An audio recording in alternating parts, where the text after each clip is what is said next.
말씀은 사도행전 2장 29절부터 42절 말씀입니다.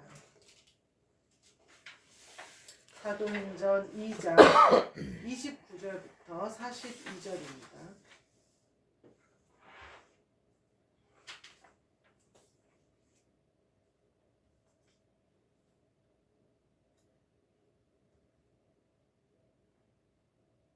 제가 읽겠습니다. 사도행전 2장 29절부터 42절. 형제들아, 내가 조상 다윗에 대하여 담대히 말할 수 있노니 다윗이 죽어 장사되어 그 묘가 오늘까지 우리 중에 있도다. 그는 선지자라. 하나님이 이미 맹세하사 그 자손 중에서 한 사람을 그 위에 앉게 하리라 하심을 알고 미리 본고로 그리스도의 부활을 말하되 그가 음부에 버림이 되지 않고 그의 육신이 썩음을 당하지 아니하리라 하더니 이 예수를 하나님이 살리신지라. 우리가 다 이 일의 증인이로다. 하나님이 오른손으로 예수를 높이심에 그가 약속하신 성령을 아버지께 받아서 너희가 보고 듣는 이것을 부어주셨느니라.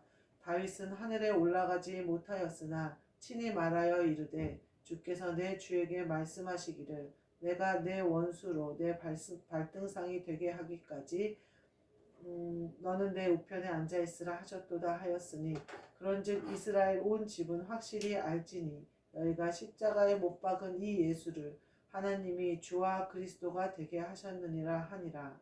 그들이 이 말을 듣고 마음에 찔려 베드로와 다른 사도들에게 물어 이르되 형제들아 우리가 어찌할꼬 하거늘 베드로가 이르되 너희가 회개하여 각각 예수 그리스도의 이름으로 세례를 받고 죄 사함을 받으라. 그리하면 성령을 선물로 받으리니 이 약속은 너희와 너희 자녀와 모든 먼데 사람 곧 주 예수 주 우리 하나님이 얼마든지 부르시는 자들에게 하신 것이라 하고 이 또 말로 확증하여 권하여 이르되 너희가 이 패역한 세대에서 구원을 받으라 하니 그 말을 받은 사람들은 세례를 받음에 이날의 신도의 수가 3,000이나 더하더라. 그들이 사도의 가르침을 받아 서로 교제하고 떡을 떼며 오로지 기도하기를 힘쓰니라. 아멘. 오늘 말씀은 약속이라는 말씀으로 함께 은혜를 나누고자 합니다. 오늘 우리 하나님이 약속을 하셨어요. 우리에게 구원을 약속하셨어요. 그래서 이 구원이 우리에게 어떻게 이루어지느냐 이런 오늘 그 말씀을 함께 나누고자 합니다. 29절부터 32절에 보면요. 그리스도의 부활에 대해서 얘기가 나오고 있어요. 그리스도의 부활이 증인이 있다는 거예요. 그리스도의 부활을 증언할 증인이 있대요. 처음에는 다윗에 대해서 말했어요. 그러면서 뭐라고 그러면요. 그 묘가 오늘까지 장사돼서 우리와 함께 있다는 거예요. 그러니까 다윗은 오래전에 죽었는데 미래에 일어날 일을 증언했다는 거예요. 자기 후손 중에 그리스도가 나실 것을 증언하셨고 그가 썩음을 당하지 아니하시리라 라고 증언하셨다는 거예요. 근데 그 증인이 이제 우리로 바뀌었다는 거예요.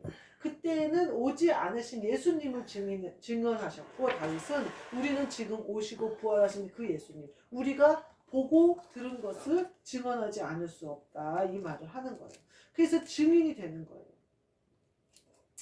하나님이 살리심으로 살아나신 그 부활을 다윗이 증언한 것처럼 우리도 증언을 해야 된다 이렇게 얘기를 하고 있어요. 뭐 그 드라마나 이런 데 보면 실제 있었던 일들을 이렇게 재판으로 재현하거나 이런 장면들을 보면 재판에서 억울한 누명을 쓴 사람이 있어요. 근데 아주 큰 권력이 이 사람을 죄인으로 몰아붙인 거예요. 그래서 이 사람이 사형 판결을 받게 몰아붙여 가는데 어떤 한 사람이 용기를 내서 증인으로 서요. 그러면 이제 이 사람은 증인으로 쓴 사람은 어떻게 쓰느냐? 그 큰 권력에 의해서 자기가 죽임을 당할 수도 있고 증인으로 섰다는 것 때문에 그 재판자리에 오다가 죽을 수도 있고 또 증언을 하고 나서 죽을 수도 있지만 용기를 내서 증언을 한단 말이에요. 거기 서서 그 증인이 증언을 함으로 말미암아 그 죄인이 큰 죄의 오해를 받고 살인죄를 누명을 쓸 그것에서 벗어나죠. 그래서 그 증인으로 말미암아 그 죄인이 살아나요. 그리고 증인으로 말미암아 산단 말이에요. 그 증인의 역할을 누가 했느냐? 다윗이 했다는 거예요. 그래서 그 시편에 보면 무슨 말씀을 나누냐, 그때 예수님이 증언하시기를, 시편에 다윗이 표현하기를 그때를 미리 본 거로 다윗은 기뻐 뛰었다 이런 얘기를 해요. 그러니까 구원의 그 기쁨의 다윗을 보면서 그들을 부러워했어요, 다윗은. 왜냐하면 본인은 그 부활에 참여할 수 없기 때문에, 아직 예수 그리스도가 오지 않았기 때문에. 근데 다윗은 그것을 안 거예요. 영으로 오실 그리스도, 그분을 만나는 너희는 복되다, 그분을 받을 수 있는 너희는 복되다, 이런 표현을 많이 쓴 것을 볼 수가 있어요. 그걸로 봤을 때 다윗이 굉장히 우리를 부러워한 거예요. 그러니까 다윗이 알았는데 가지지는 못한 거죠, 보물을. 그러니까 우리가 얼마나 부러웠겠어요. 지금 다윗을 유대인들이나 많은 이제 사람들이 훌륭한 왕이다라고 얘기하지만 그 왕도 우리를 부러워한 거예요. 우리는 예수 그리스도를 영으로 받을 수 있는 권한이 있습니다. 지금 이 사도 바울이 여기서 사도행전에서 뭐라고 얘기하냐면 너희가 증인이다. 그 일에 우리가 증인이다. 이렇게 얘기해요. 보고 들은 바를 말하지 않을 수 없다. 그런데 이 사도들이 지금 평안한 가운데 증인으로 섰나요? 그렇지 않아요. 박해와 목숨을 내어놓는 것과 쫓김을 당하는 것과 기근과 이 감옥에 갇히는 것을 각오하고 증인으로 서는 거예요. 세상 권세가 커서 일어날 때에는 우리가 박해를 받을 수 있어요. 그러나 낙심하지 말아야 할 것은 승리는 주께 있다는 것을 확신하는 거죠. 그래서 우리가 증인으로 서는 거예요. 만약에 내가 증인으로 섰다가 내가 중간에 죽어서 나도 증인으로 서지 못하고 죄인도 구함을 받지 못한다면 우리가 서지 못하겠죠. 그러나 우리를 지키시는 예수 그리스도의 권세가 더 크니까 우리가 증언을 할 수 있고 그 증언을 듣는 사람마다 구원을 받을 수 있다는 거예요. 우리를 이처럼 증인으로 세우신 하나님의 뜻에 우리가 순종해야 한다는 거예요. 그러니까 다윗이 그때 먼 일을 보고 막 기뻐하고 부러워했던 것처럼 우리는 그거를 이미 누리고 있잖아요. 근데 사람들은 몰라요. 저는 겉으로 똑같이 다니고 예를 들면 뭐 다 웃고 있고 재미난 얘기하면 웃고 또 뭐 이제 그런 평범하게 사람들이 다 사니까 사람들이 뭐라고 생각하냐면요, 속이 다 나랑 똑같은 줄 알아요. 그래가지고 좀 이렇게 막 푼수 같은 사람은요, 사람들이 다 푼수 같은 줄 알아요. 그래서 말을 막 해요. 이 말 저 말, 자기 속에 있는 말, 집안에 있는 말, 별말을 다 해요. 그러면 다른 사람들은 푼수가 아니기 때문에 저 사람 왜 저래? 왜 저렇게 엉뚱한 소리를 해? 우리 그 소리 아닌데 자기 혼자 자기 속일을 다 하고 앉았어. 이렇게 생각한단 말이에요. 그리고 어떤 사람은요, 굉장히 못된 사람이 있어요. 그래서 나쁘게 생각하는 사람은요, 다른 사람이 호의를 베풀어도 그 나쁜 의도가 있는 줄 알아요. 그리고 어떤 사람은요, 자기가 교만한 사람은요, 어떤 사람이 인사를 하면 자기가 받을 자리에 있는 줄 알아요. 받을 자리에 있어서가 아니라 사람이니까 서로 인사를 하는 건데, 자기가 뭐나 권세가 있고 권위가 있고 뭐를 완장을 쳐서 인사를 한 줄 알아요. 사람이 어떠냐면요, 자기 속에 있는 대로 사람을 생각해요. 상대방을 그렇게 생각해요. 그러니까 우리가 증인으로 쓸 때에는 그리스도가 우리 안에 계셔서 그 기쁨에 우리가 취해야 돼요. 그래야 내가 죽을 것도 각오하고 증인으로 서는 거예요. 왜요? 너무 소중하니까 이게. 예수님이 우리를, 죄인의 자리에 있는 우리를 예수님이 하나님 앞에 서버린으로 말미암아 우리가 죄인에서 구원을 받은 것처럼 우리가 증인으로 숨으로 말미암아 죄인이 사함을 받기 때문에 그래요. 그러면 그거는 우리가 하려면 못해요. 두려워서 뒤돌아 도망가요. 세상 권세가 막 엄청 커 보여서 나를 짓누를 것 같고 그게 날 죽일 것 같아요. 근데 그리스도가 내 안에 오시면요, 세상 권세는 아무것도 아니라는 사실을 알게 돼요. 사람을 두려워하지 않고 하나님을 두려워하게 돼요. 사람이 내 생명을 꺼내는 게 아니라 지옥에 떨어뜨리는 하나님을 보게 된다니까요. 그러면요, 겁날 게 없어요. 사람들이 나를 위협한다고 겁날 게 없고요, 세상이 나를 박해한다고 겁날 게 없어요. 증인으로 쓰는 거예요. 뭘 아냐면 하나님이 내 편인 걸 아니까, 하나님이 나를 지키실 걸 아니까, 그리고 나는 하나님 앞에 서 있으니까 사람의 눈치를 보지 않게 된다 이거예요. 33절부터 36절 보면 무슨 말씀이 나오냐면요, 십자가에 못 박은 이 예수라는 말씀이 나와요.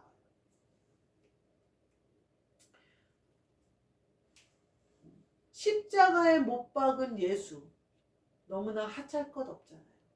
십자가에 못 박혔다는 것은 살인죄나 아주 더러운 죄를 져서 모든 사람이 저주받은 자라고 생각할 만한 사람을 나무에 매다는 거였어요. 예전의 법에 그 십자가라는 그 형벌이. 근데 십자가에 못 박힌 예수란 말이에요. 이 예수를 증언하는 거죠. 그 성경에 뭐라고 표현되냐면 버린 돌이라 보여요. 버림받은 돌인데 어떤 사람은 모퉁이 돌로 그것을 세워서 교회를 세우고 어떤 사람은 그것을 버린다는 거예요. 아무것도 아니다고 생각한다는 거예요. 모퉁이 돌이 되느냐 버린 돌이 되느냐는 내 믿음에 있어요. 십자가에 달린 예수를 부활의 주로 보느냐 죄 사람들에게 능력을 받고 죽은 자로 보느냐에 따라 내 생명이 갈려요. 구원이 갈려요. 예수님을 영으로 보느냐 육신으로 보느냐에 따라 완전히 달라요. 여기 뭐라고 얘기하냐면요. 약속하신 성령을 주시기 위하여 십자가에 못 박히셨다는 거예요. 또 내 우편에 앉아 있으라. 하나님 아버지께서 이렇게 부활하셔서 내 우편에 앉아 있으라 이렇게 말씀하셨다는 거예요. 십자가에 못 박은 이 예수가 어떻게 된 거예요? 하나님 보좌 우편에 앉아 계신 그 예수, 우리에게 성령을 부어주시는 그 예수, 성령 안에 함께하사 우리 안에 그리스도로 임재하시는 그 예수로 우리에게 오신다는 거예요. 이 얘기는 뭐냐면요. 모든 사람이 죽으심으로 문을 여신 예수를 통하여 하나님 우편에 앉아 계신 예수를 보는 거예요. 그래서 우리가 영으로 하나님 우편에 앉아 계시는 예수를 바라봄으로 말미암아 우리가 천국을 보는 거예요. 6.25 전쟁 때요. 포로로 잡힌 사람이 있었어요. 미국 군인한테 포로로 잡혔어요. 그런데 이 사람이 가를 수가 없는 거예요. 공산주의인지 우리나라 사람인지 알 수가 없어요. 근데 인민군으로 잡힌 사람들이에요. 그래서 포로가 되어졌는데 그 포로가 된 사람들을 끌고 내려갈 수가 없어요. 그래서 그 자리에서 죽이기로 결의가 됐고 그 인민군 중에는 아군에게 큰 해를 많이 끼쳐서 죽여야 된다라는 쪽으로 결과가 나와서 포로로 데려가지 않고 죽이기로 결과가 나온 거예요. 그래서 10몇 명 되는 사람들이 이제 끌려가는데 죽인다는 이제 소식을 들었는데 한 사람이 예전에 믿었던 하나님이 생각나면서 예전에 한번 불렀던 찬양이 생각이 나는 거예요. 나 같은 죄인 살리신 그 찬양을 부르는데 그래 내가 이제 죽어도 나를 살리실 주님을 바라보고 천국에서 내가 깨어나자 이 생각을 하면서 그 찬양을 부른 거예요. 근데 그 찬양을 미국 장교가 들은 거예요. 그리고 그 사람을 데리고 와라. 그래서 그 사람과 얘기를 해요. 그래서 그 사람과 얘기를 하면서 인민군에 들어간 거 조사를 철저히 하기 시작해요. 그래서 그 사람들을 죽이지 않고 포로로 송환하자라고 결과가 바뀌어요. 그래서 목숨을 살려요. 우리가 구원을 받는 것은 이와 같아요. 아주 소중한 내 목숨을 살릴 수 있는 믿음이에요. 그 믿음으로 내가 예수 그리스도가 내 주인이 되셨다는 믿음으로 말미암아 내가 천국에 가는 거예요. 살림을 받는 거예요.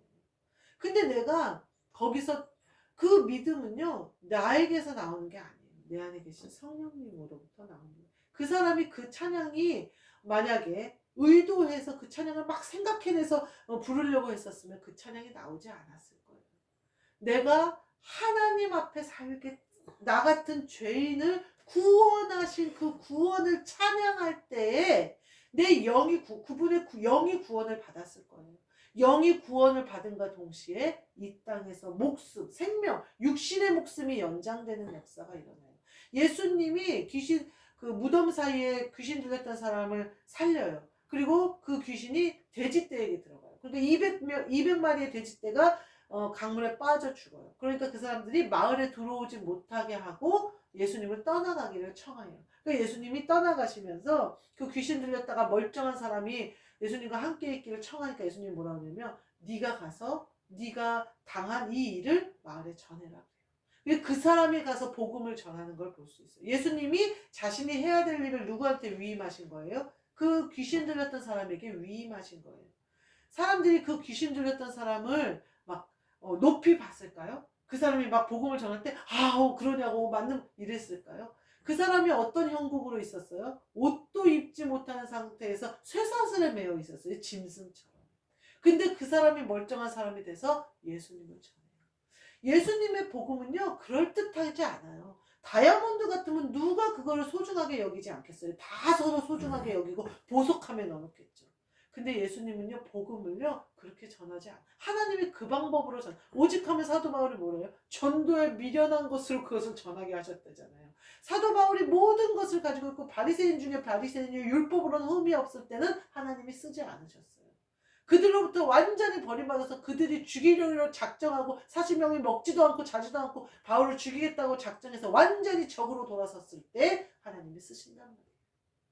그러니까 하나님이 모퉁이의 머리도 십자가에 못 박힌 예수를 증언하는 그 증인으로 사는 거. 그 예수를 부활의 주로 바라보고 사는 것은요, 그럴듯하고 보기 좋고요, 보석 같지 않아요.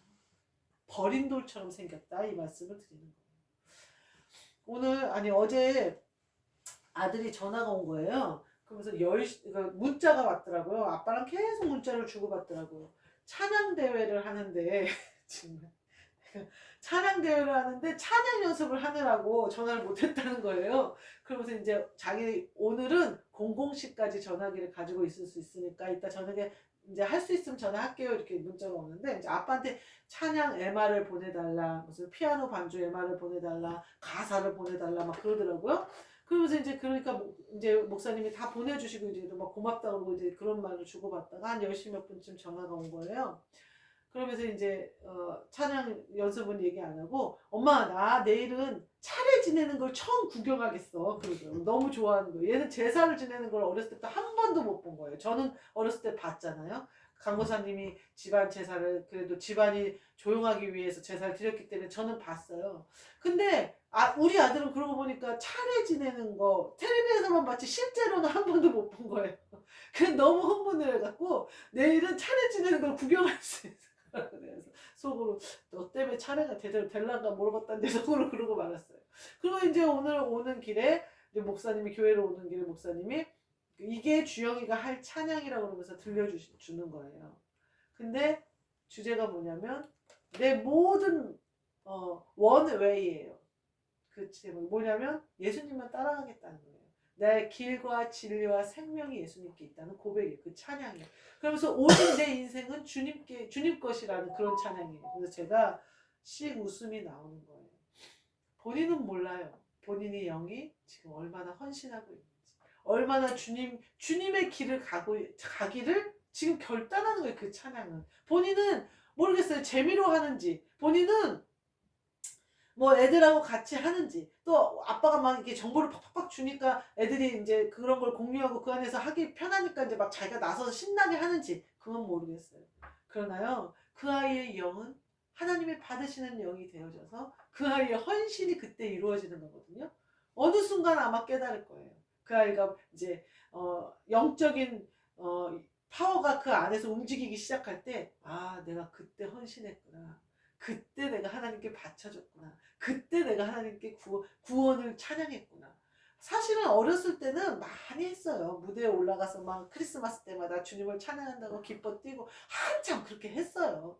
그런데 20살이 딱 되고 나서는 자기가 어떻게 해보겠다고. 왜요? 20세 때는 세상 무서울 게 없거든요. 세상이 다 지 것 같거든요. 뭐든지 돈 벌려면 얼마든지 힘써서, 힘이 좋으니까 얼마든지 힘들어서 벌 수 있고요. 자기가 말하면 사람들이 막 귀 기울여주고요. 젊고 이쁘니까 어디를 나가든지 나이트를 다녀도 아주, 이번 연말에 아주 나이트를 살더라고요. 집에 한 15박 16일이 나가서 휴가 받았는데 한 이틀인가 집에서 잤나 봐요. 집에서 얼굴을 볼 수 없을 만큼 나가서 놀더라고요. 20대니까 그럴 수 있어요.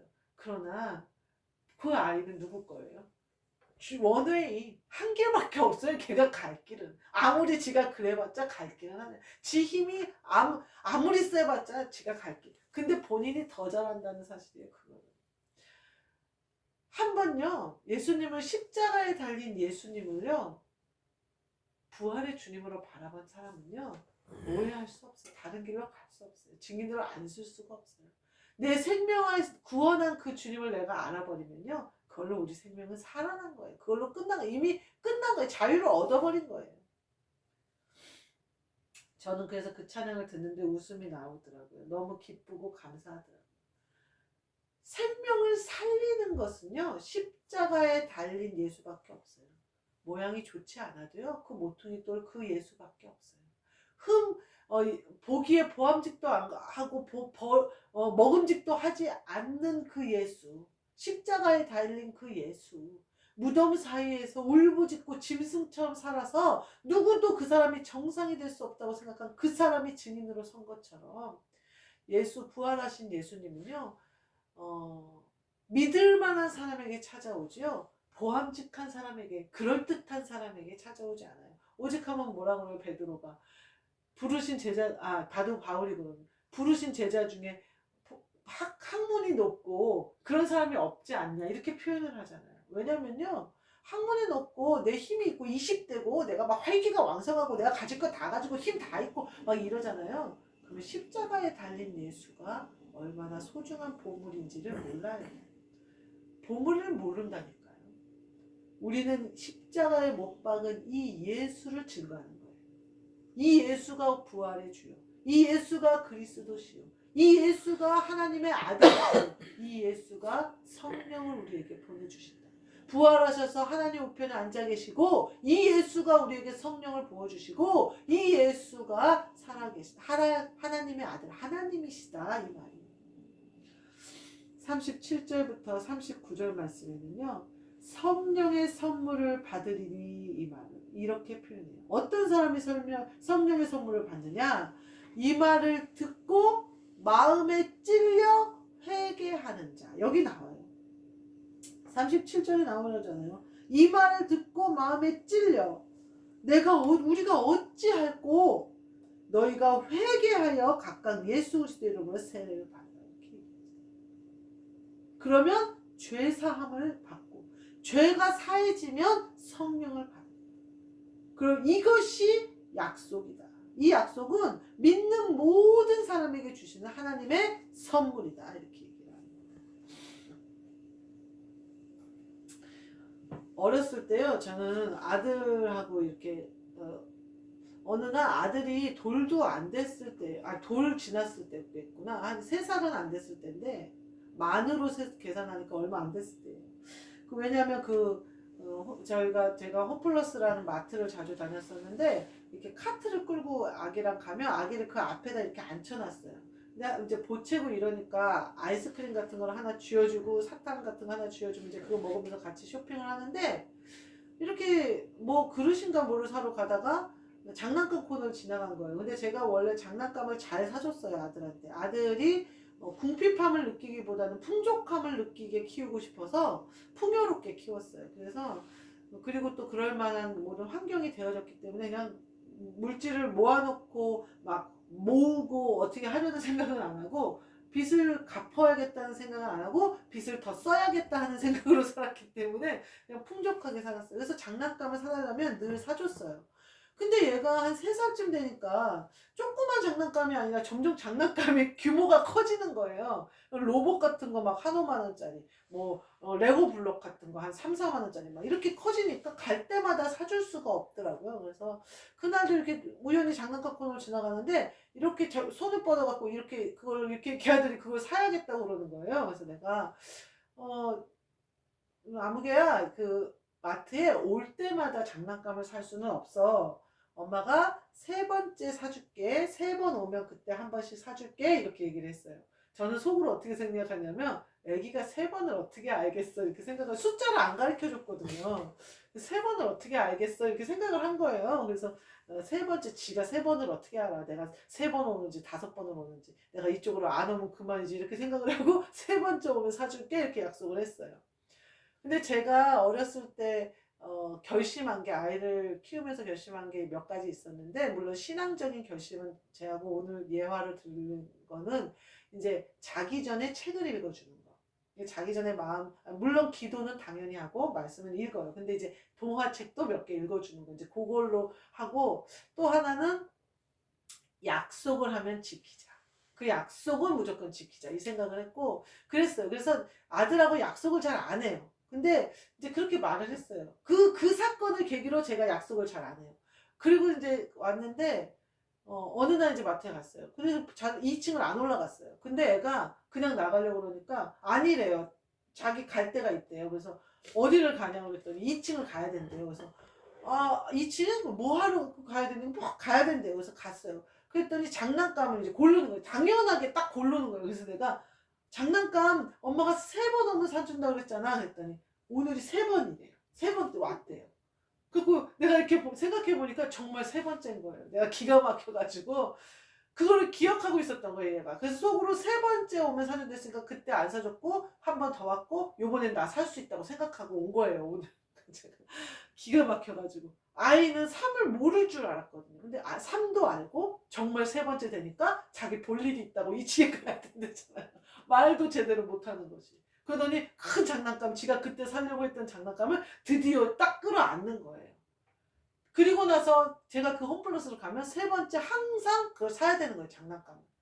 그러고는 이 장난감이 얘가 3번에 한 번 살 수 있으니까 신중하게 고르는 거예요. 그러니까 가격이 10만 원이 넘어가요. 왜냐하면 오래 갖고 놀 걸 사니까 레고가 점점 커지는 거예요. 그러니까 뭐 군함 같은 걸 사는 거예요. 그래갖고 제가 그다음부터는 재래시장을 가버렸어요. 도저히 어떻게 할 수가 없어요. 그 뒤로부터는 제가 약속을 하지 말아야겠다. 얘 성품이 약속은 꼭 기억하고 꼭 지켜줘야 되는 성품이구나. 막 보채고 떼쓰지 않아요, 애기가. 막 울고 막 발을 비비고 지금 당장 해달라고 하지 않아요. 말로 설득은 되는데 그 설득한 말은 반드시 지켜야 되는 아이인 거예요. 그래서 제가 그 뒤로는 뭐 엄마가 뭐 어린이날 뭐 사줄 거야? 나 뭐 닌텐도 가질 수 있어? 그러면 그때 봐서 생각해보자. 조금 이따 얘기해 줄게. 이렇게 얘기하지 약속을 하지 않아요. 약속을 해서 또 한 번 혼난 적이 있어요. 4학년이 됐어요. 걔가 6살 때부터 강아지를 키우겠다고 졸랐거든요. 4학년이 됐는데 어머니랑 집을 합치게 됐어요. 그래서 어머니랑 한 집에 살게 됐거든요. 그래서 우리가 할머니랑 같이 살면서 강아지 못 키운다. 할머니 강아지 무서워하고 싫어하신다. 계속 그렇게 설득을 했어요. 그랬더니 얘가 하는 말이 할머니가 된다고 하면 그러면 키울 수 있네요. 그래서 우리 생각에 할머니가 절대 허락하지 않을 거라고 생각했거든요. 왜냐하면 할머니가 어렸을 때 이 목사님이 진돗개에 물리셨어요. 물릴 뻔하셨어요. 크게. 그래서 너무 놀래가지고 강아지랑 절대 안 키우시거든요. 그래서 강아지를 아주 싫어하셔요. 무서워하시고. 그래서 당연히 그건 좀 안 된다고 하실 줄 알았어요. 그래서 그래 할머니가 허락하면 그럼 해야지 뭐 이렇게 얘기했더니 세상에 할머니한테 가서 할머니를 설득시켜버린 거예요. 그 할머니가 된다고 했다는 거예요. 이제는 어떻게 할 수가 없어요. 그래갖고 지금 아이가 군대 가고 다 컸는데도 우리 옆에 계속 강아지가 있는 거예요. 그때 제가 약속을 해버리는 바람에 할머니가 허락하면 키우게 해줄게 라고 딱 약속을 하니까 할머니 그렇고 우리가 아유 어머니 그렇게 쉽게 허락하시는 게 어딨냐고 강아지 그렇게 싫다고 애기 아빠 물릴 뻔하고 그때 죽을 뻔해가지고 그렇게 싫다고 그러시더니 덤벙 허락하시면 어떡하냐 했더니 아니 손주 말을 어떻게 거절을 하냐 그러시는 그래가지고 결국 힘들게 우리 약속은요 사람도 이렇게 약속을 하면요 지켜야 돼요. 근데 우리는 가끔 약속을 잘 어겨요. 실없는 약속 잘해요. 그리고 실없는 말도 잘해요. 근데 하나님은 그러지 않으세요. 하나님의 약속은요 변함이 없으시고 신실하셔요. 근데 오늘 성경에 계속해서 이 약속을 얘기하시는 거예요. 뭘 약속하시냐? 이 말을 듣고 마음에 찔려 우리가 어찌할꼬 회개하는 자는 회개하고 세례를 받으면 죄사함을 받는다. 성령을 주신다. 너희는 물로 세례를 베풀었지만 나는 성령으로 세례를 베푼다. 너희들은 성령으로 세례를 베풀어라. 제자들한테 이렇게 말씀하셨거든요. 그래서 베드로가 나중에 그 백부장의 집에 가서 설교할 때 백부장의 집에 모여있는 사람들에게 성령 임함을 보고 깜짝 놀라잖아요. 본인 그러면서 뭘 깨달아요? 예수님이 나는 물로 세례를 주지만 너희들은 성령으로 세례를 주게 될 거라고 얘기하신 말씀이 생각나요. 그래서 하늘로부터 성령이 임한 거잖아요. 베드로가 설교를 했는데 베드로도 놀랬으니까 이방인들에게 성령 내리심을 보고 베드로도 놀랬거든요. 그럼 세례가 어디로부터 오는 거예요? 하늘로부터 오는 거예요. 사람이 물 세례를 해서 죄사함을 받는 게 아니라 성령이 오셔서 그 사람의 세례로 말미암아 죄 씻음이 이루어지는 거예요. 이것이 약속이에요. 하나님이. 베드로 설교해놓고 깜짝 놀라잖아요. 성령이 임해서 막 이방인들이 방언하고 예언하니까. 성령은요, 세례는요, 하늘로부터 오는 거예요. 그러면서 베드로가 뭐라고 해요? 이미 성령 세례가 임해버렸는데 물 세례를 금할 자가 누가 있냐 하면서 거기서 세례를 베풀어요. 그러니까 돌아오니까 제자들이 막 비난하잖아요. 네가 이방인들에게 가서 세례를 베풀었다고. 그러니까 앞뒤를 다 설명해요. 계시를 통해서 하나님이 내가 부정하지 않다 한 것을 너가 부정하다고 하지 말라 한 것부터 시작해서 쭉 설명을 해요. 그랬더니 제자들이 그때서야 이방인들에게도 성령 주심을 우리가 이렇게 인정하게 되는 장면들이 나와요. 성령 세례는요, 이제 예수님이 안 계실 때는 물 세례가 다예요. 성령 세례가 없었어요. 그래서 세례 요한은 물 세례를 계속 베푼 거예요. 근데 예수님이 부활하신 이후에는 성령으로 세례가 오는 거예요. 세례 요한이 뭐라고 얘기해요? 내가 하는 것은 물 세례요. 그분이 주실 것은 성령 세례다 이렇게 얘기해요. 나는 그분의 신발끈을 묶기도 들기도 감당하지 못하겠다 이렇게 얘기해요. 완전히 다르다는 거예요. 물 세례와 성령 세례는. 니네가 받는 물 세례와 성령 세례는 물 세례는 내가 베풀지만 성령 세례는 하늘로부터 온다는 거예요. 그리고 하늘로부터 오는 그 성령 세례가 죄 씻음을 받고 구원을 이룬다는 거예요. 이것은 누구가 주시는 선물? 하나님이 약속하신 거예요. 이 말을 듣고 마음에 찔려 회개하는 자들에게 다 임하신다고 약속하신 거예요. 얼마나 좋아요. 우리의 이 복음의 말이 누구를 찔리게 해서 하나님이 누구에게 세례를 베풀지는 우리는 몰라요. 그러나 우리는 증언하는 거예요. 하나님의 약속은요 변함없잖아요. 믿어야죠. 사람도 한번 약속하면 지키는데. 마지막에 뭐라고 하냐면요, 40절부터 42절 말씀이에요. 구원을 받으라 하니 제자들이 뭐라고 그래요? 권하여 이르되 뭘 권해요? 구원 받으라고 권하는 거예요. 성령 받으라고 권하는 거예요. 권하여 이르되 구원을 받으라 하니 받을 만한 사람들은 세례를 받으네. 이 세례는 뭘까요? 성령 세례와 물 세례가 같이 임한 거죠. 3,000미나 더하더라. 그러면서 마지막에 뭐라고 그러냐면 사도들의 가르침을 받아 서로 교제하고 떡을 떼며 기도하기에 힘씁니다. 이렇게 얘기해요.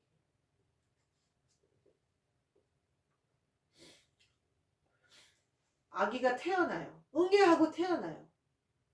그러면 그때부터 뭐가 시작돼요? 심장이 뛰어요. 그때부터 호흡을 해요. 허파가 뛰기 시작해요. 엄마 태중에 있을 때는 양수 속에 있기 때문에 아이가 물 속에 있어요. 그리고 영양 공급이나 호흡이나 산소나 모든 것은 어디로부터 공급되느냐면 탯줄을 통해서 공급돼요. 근데 아이가 딱 태어나요. 그러면 어떻게 돼요? 자가 호흡을 해야 돼요. 자가 호흡. 그래서 탯줄이 딱 끊겨요. 그러면 산소와 영양분이 딱 끊기는 거예요.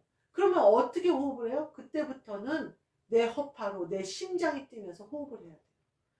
그러면 내가 딱 태어났어요. 아기가 딱 태어났어요. 그래서 첫 호흡을 딱 했어요. 그리고 해요. 그러면 이제부터는 밥도 안 먹고 물도 안 먹어도 애가 사나요? 태어났으니까. 생명 얻었으니까. 아니요. 계속 공급해줘야 돼요. 호흡해야 되고 계속 젖 먹어야 되고 이유식 먹어야 되고 밥 먹어야 돼요. 우리가요 거듭났어요. 그래서 모태로부터 태어난 것처럼 세상과 딱 끊어지고 예수 그리스도로부터 공급받기 시작해요. 예수로부터 공급받는데 내가 자라기도 하고 생명이 있어서 내가 장성한 자까지 자라요. 뭐 어떻게 해야 자랄까요? 먹고 계속 호흡을 해야 자라는 거예요.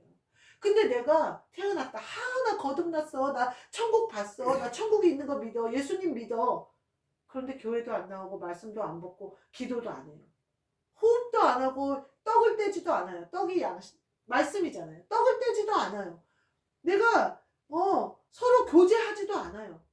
근데 어디서 생명을 얻어요? 죽어요. 장성하지 못해요. 계속해서 생명을 유지할 수 없어요. 영적 생명을 유지할 수가 없어요. 그러니까 사도 바울이 이 가르침을 받아. 사도들의 가르침을 교제하고 사도들 옆에 어른 옆에 붙어있는 게 좋아요. 아기 때는. 그러면 어른들이 먹여주잖아요. 어른들이 킥킥대면 등 두드려서 숨쉬게 하잖아요.